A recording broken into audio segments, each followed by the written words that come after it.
Thank you. Thank you so much. Usual. Alright, thanks. Okay, kinuha niya agad yung kalahati. Kalahatin lang sa akin. Okay lang.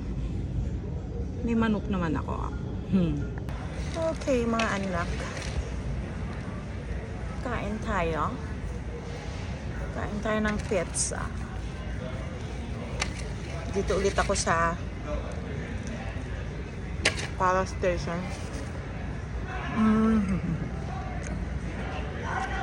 Hindi ako manonood ng sine kasi napanood ko na lahat. So, lakwa-lakwa siya lang dito.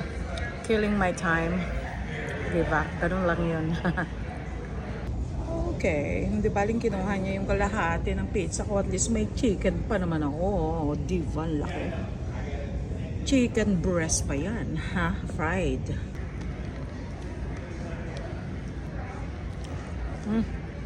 Laki oh. Kain.